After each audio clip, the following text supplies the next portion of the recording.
Good afternoon, villagers. You're watching Pepper Tree Villa. I'm Arnie, and this is the time for your daily dose of Disney. How are you doing? Good to have you all here. Oh my goodness, I already have 3 people in the stream today, so thank you for joining me on time. I'm glad I was able to get the alert out there for this notice. Was not quite successful with that yesterday. Ooh, bow tie pasta with Alfredo sauce and fried chicken on top. Mike, that sounds delicious. Hi, Rosie and Pam. How are you doing? Hi, Keystone. Good to have you here. Yeah, I'm hungry too now. I just had lunch and now I'm hungry because of that. Good to have you all here. So it is October 7th, and I cannot believe it. It is 79 days until Christmas. So it's starting to creep up on us. Yeah, just 79 days. And I'm starting to get a little concerned. Hello, Stacy. The concern comes from trying to get the forest up, but I think we've got our schedule ready to go. Good to have you here, Stacy. Go ahead and hello, Jeff. Noah, thank you for being here. If you haven't yet, go ahead and share out the stream. Let's see how many people can get in the stream today. It'd be really cool to try and break a record today. I don't know why. It just sounds like fun. Hey, Mike. Good to have you here. As always, Mike, is there an update on your mom? How's she doing? I hope all is well. Thank you so much for keeping everyone in the loop on that. You're very special to all of us, Mike, so we always want to know what's happening. So thanks. This day's been rather quick. I cannot believe that it's already 3 o'clock on the West Coast. My work day is almost over, but I do like taking this time to take a break and then spend my time here with you, my villagers. I really appreciate this time. I love it. So it's time for your daily dose of Disney. Stacy, thank you for posting all of our information. I really appreciate that. Yeah, that is our mailbox that we have. It is not a post office box. It's actually a mailbox at a UPS store. Makes it much easier for us since the UPS store is actually closer to me here at my office than it is the post office, and much easier to get to with plenty of parking. So we chose to go that route instead. Awesome. Thank you, Noah. So, October 7th. This is your daily dose of Disney. From 1955 on October 7th, the Mickey Mouse Club is finishing its first week on the air on ABC. It's Friday, which meant that it was Talent Roundup Day. They always had themes every day. Friday was Talent Roundup, and I still can see their little cowboy outfits and dancing around and singing. On the first week, not sure how this happened, but Cubby was one of the Mouseketeers. He ended up having his brother and father on the show, and they did a drum set trio. So all 3 of them were playing drums. Now, Cubby obviously was a nickname, and then his father's nickname was Hack. But for some reason, his brother on the show did not use a nickname. His brother's name is Warren. So Cubby, Hack, and Warren did a trio. Go figure. Mickey sightings. Thanks for being here. It's good to see ya. So that was in 1955. 1963. Here's an interesting one to me and also to Ben. Ben's favorite attraction at Disneyland, hands down, It's a Small World. He has always loved that attraction. And it's more than just the attraction itself. He loves the aesthetic of it. He loves the facade of the building, the Mary Blair inspired artwork. It's just really well done. It's a very well done attraction. And I think that's part of the reason why he likes it so much. But on this day, the song was being recorded for the first time. They recorded a piano guide track. And this is kind of interesting. What they did was they used this guide track for the music for the upcoming New York World's Fair in 64 and 65. They only had about 6 months to put this whole attraction together, so they had to work fast. Walt went in, they approached him, UNICEF and Pepsi sponsored the attraction. More sunshine, please. Jim, season's greetings. Good to have you here. So the piano track was played with a strict tempo to a metric metronome click track. That way, the music was played at the same tempo no matter where it was recorded, because copies of this music were sent all over the world. Italy, Japan, Mexico. The lyrics were translated, and then children in each of those countries recorded the soundtrack for It's a Small World. And they did it in their native languages. So that's why you hear the different languages throughout the attraction. Those are the original children's voices from the attraction of It's a Small World at the World's Fair. I find that fascinating. But that was on this date in 1963 that they recorded the piano guide track. So pretty darn cool. Rainy and gloomy. Really? Rainy and gloomy in Florida? No, we need some more sunshine, please. 1971 on this day. October 7th, 1971. Bedknobs and Broomsticks, the movie with Angela Lansbury and David Tomlinson, premiered in London. It's based on two books by the author Mary Norton. The one book is called The Magic Bedknob, or How to Become a Witch in 10 Easy Lessons, and the other book is called Bonfires and Broomsticks.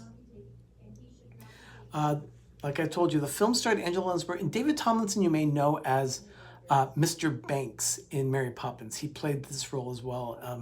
He was kind of a shyster in the movie. He was kind of a cynical con man is the way it was described. Yeah, I'd say that's the best way to describe it. So, yeah. But Angela was an apprentice witch. She was 3 children and the cynical con man. They searched for the missing component to a magic spell useful to defend Britain in World War II. Good. Actually, it's a very good film, isn't it, Stacy? Yeah, you liked it. You say it's dreary and cloudy and rainy over there on the East Coast. I actually wouldn't mind having some rain here in California. We haven't had any significant... We had 1/10 of an inch earlier this month, but that's the first significant rain since about May.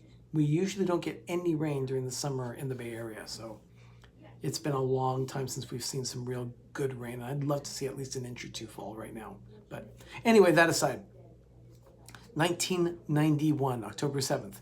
Now, you may have seen the picture, which is the thumbnail for this video, as well as Instagram and Twitter. I put it out there with the Disney Vacation Club logo. And that's because on this day in 1991, Disney Vacation Club officially started selling memberships. They had a preview center located there at the resort. It's a great day for Eeyore outside. Yes, indeed, Jeff, it is. Substitutionary locomotion. Yes, very good. Oh my goodness, you're right on point there. Very good. So a preview center was in Walt Disney World for DVC. Later, the center was known as Disney's Old Key West Resort, and the Vacation Club Preview Center was then moved to Saratoga Springs. But man, this date, 1991, 28 years ago today, DVC officially started selling memberships. That's a long time ago. Yeah, you know what? I'm impressed too, Mickey sightings. Stacy's right on point. On this day, October 7th, 1994, there was a movie that was released in the theater, done by Touchstone Pictures. I don't know if any of you have ever heard of this film. It's called Ed Wood. And Ed Wood, the film, as my notes are saying, it's a biographical comedy drama. Film was directed and produced by Tim Burton. It starred Johnny Depp as Ed Wood, and it was released by Touchstone. It was a film that focused on a period of Ed Wood's life when he was making some of his best-known films, kind of like what is supposedly classified as the worst film ever made, Plan 9 from Outer Space. So, yeah, Ed Wood, really campy, cheeky film. I loved it, actually. My friend Rob Hedges showed it to me, and he loved it. So did I, after seeing it. Okay, let's move forward. October 7th, 1998. On this day at the Magic Kingdom, Buzz Lightyear's Space Ranger Spin. Can you believe that attraction has been there for 21 years? On this day, it started operating. It had its official opening in November, but it was on this day that it started working in the Magic Kingdom, 1998. And it was presented by Mattel. It was the first interactive dark ride. Of course, we have others now, but this was the first one at that time. And it occupied the space that used to have, if you had wings and then take flight and the whole airline thing when Eastern and Delta and everything. Yeah, 21 years ago today, Buzz Lightyear's Space Ranger Spin premiered at Magic Kingdom. Disneyland didn't get theirs until 2005, so it took a while. Okay, speaking of Disneyland, 2001, October 7th, 2001. Now remember, this is less than a month after 9/11 in New York, and so everyone was at a heightened alert. Security was a big issue, and that kind of plays into this story about 2001. At Disneyland, the Sleeping Beauty Castle walkthrough closed for refurbishment. Now, closing for refurbishment is normal for an attraction. However, over time, it stayed closed and wouldn't open. We didn't know what was happening. Eventually, it was dropped off the list of the refurbishment schedule. So everyone, of course, in the Disney atmosphere, our whole universe, rumors start to fly very quickly. And rumors swirled about the closing of this one. They said it was closed because of security issues. They couldn't guarantee people's security in this attraction, and la la la. The story went on and on and on, saying, yeah, people get access to the castle. Okay, let's see what really happens. And it took 7 years. But on July 17th, 2008, Disneyland finally announced that it would be reopening the Sleeping Beauty Castle walkthrough. Now, I went through this attraction with Jim of More Sunshine Please, and he was fascinated with the detail of the dioramas that they have in this walkthrough. And personally, I love this attraction. You can always walk through this. It's rarely busy, and it's just one of those things. Doesn't take much time, but you can walk up and down the stairs inside the castle. Very cool attraction, lots of fun. I enjoy it myself anyway, and Ben loves it too. And the refurbishment that they did, I don't know why it took so long. I think they just decided, let's leave it off the schedule. And then finally in 2008, on November 27th, it opened. But they really had done a refurbishment, and it was beautifully done. They freshened up all the different windows inside of the castle itself for the dioramas. Really cool, very well done. That was in 2001. In 2002, Ben talked about this one last night because it was a media event for A Bug's Land at California Adventure.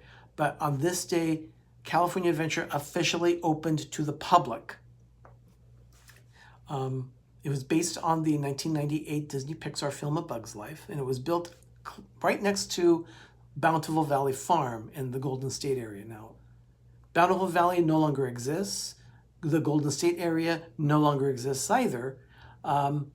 In fact, Bugs Land is now closed as well. That's being repurposed for the Avengers campus. So, yeah, R.I.P. A Bug's Land. It was cute. It actually was very similar to Toy Story Land. Didn't have a roller coaster, but hey, Rob Fuzz, thanks for joining. Good to see you.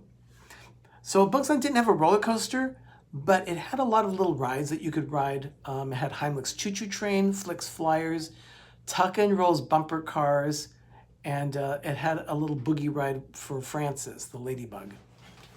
It also had a little water park area for kids. It was really cool. The whole area was shaded, very nicely shaded with giant clover. And if you looked carefully, you could find one clover that actually had 4 leaves. So it was a 4-leaf clover. Now, yeah, that's true. Flicks Flyers is now the Inside Out attraction. It's called Inside Out Emotional Whirlwind, and is inside one of the areas that is surrounded by the Incredicoaster. So it's a really cool attraction. But Bugs Land was really cool. I really wish they'd done it. I did a video on that. I did a farewell video to A Bugs Land, and that was posted last year. You know what I'll do? I'll go ahead and put out a tweet with that video so that you can easily click a link on it. So if you want to check out that video, just look at the link that I post on Twitter a little bit after this broadcast, and then you'll be able to see that video. But it was a farewell to A Bug's Land. I even point out where the 4-leaf clover was. So 2016 WDW, Walt Disney World, of course. It remained closed because powerful Hurricane Matthew was going through Florida. That was 3 years ago. 100-mile-an-hour winds. I remember that one. But of course, I didn't live there and I didn't experience it personally, but I still remember the hurricane happening. Okay, that's all I have for news. However, let's go ahead and talk about what's happening tonight. Mickey sightings, I saw you earlier in the stream. Hope you're still here. And if not, I understand you're probably prepping for your show that's coming up at 7 p.m. on the East Coast, 4 p.m. here on the West. Mickey sightings is going to be doing their show. Yeah, Noah, can you believe it? 3 years since Hurricane Matthew? It's a long time. Not a long time. It just feels like yesterday. Cool. Well, your show's on at 7 o'clock, Mickey sightings. I'm glad that you've got a weekly schedule. That's good. I can announce that you've got going. Hi from a rainy Epcot. R. Johns, thank you for joining. Cool. Mickey sightings will be here at 7. Zachary Pollock also does a show at 7 if he's online. He's got it scheduled on according to my calendar, so he has his as well. At 8 p.m. Eastern, 5 p.m. Pacific, Steve's World will be on the air. And yeah, hashtag stay dry. Very true. Hello, Rachel. Thank you for joining. Good to have you here. So that's Steve's World at 8 p.m. Eastern, 5 Pacific. And the next hour after that at 9 p.m. Eastern, you will find Mickey's Magic. Meg will be hosting her show, her weekly show. She's always very charming on her show, always. And then, of course, later on, you probably saw Donna Jaworski. Hi there. Thank you for joining. Good to have you here. Donna, you're always a ray of sunshine. Even if it's raining in Florida, I know you are that ray of sunshine. Thank you, Donna. Oh, Pam, thank you. Yeah, and thank you. Grab your favorite candy. And thank you for posting that, Mike. I'm just about to talk about that. Tonight at 10 p.m. Eastern, 7 p.m. Pacific, Pepper Tree Villa will be on the air. Yes, we will be on with PTV Live. It's Monday nights, so we love Monday nights. We have a lot of fun with our villagers on Monday nights at 10 p.m. Eastern, 7 Pacific. Tonight, Mike mentioned Halloween candy. Yeah, we got two things that we're gonna be talking about. One, we're gonna be talking about some food that Doug and I had that was all fall related at the Disneyland Resort last week. It was actually a week ago today that we did this. We talked about we went and tried different foods here at Disneyland. And then the second topic is all about Halloween candy. And we're not going to just talk about candy. We're going to see which ones we love, which ones we hate, and how some of these candies got their names. So I've been doing a lot of research and having a lot of fun with it. And you know me, here at Pepper Tree Villa, we love history, we love research, we love teaching our villagers different information, not just about Disney, but about cooking, baking, Christmas, and tonight, Halloween candy. If you haven't checked it out yet, make sure you check out Ben's video of Life with Ben. He posted that on Thursday, and he had a great time in Orange, the city of Orange, which is right next to Anaheim in Southern California. He and my sister went to a place called the Pie Hole and had some great food. And then after that, they went over to downtown Disney and had some fun walking through there on their way to Goofy's Kitchen. Now, he went ahead, he didn't vlog anything at Goofy's Kitchen. He just wanted that to be a wonderful time where he and my sister could just spend some time having a meal with the characters. They did get some pictures though, so that was pretty cool. So Life with Ben, that was this past Thursday. And then this Thursday, he's got something up his sleeve that he has already talked about. Of course, it's Christmas, so we had a Hallmark moment over the weekend. We went to the Hallmark store. Doug and I grabbed 10, 11 ornaments, and Ben a whole lot more. So he's going to be talking about the ornament haul that he had at the Hallmark store on Saturday. Mike, thank you so much. Yes, please hit that like button on your way out as I am just about to wrap things up here. Arnie, did I see a posted link to the Farewell to a Bugs Land vlog? Stacy, not yet, but I will be posting that link after this. I'll do that. I'll post it in the community tab for YouTube as well as on Twitter. So you'll see that tribute to A Bug's Land that we did. So thank you so much, everyone. I appreciate everyone being here. We love our village so much. Thank you so much for spending this time with me, and I look forward to seeing you later on this evening during PTV Live. In the meantime, everyone, have a magical evening and have a great, big, beautiful tomorrow. Bye, everyone.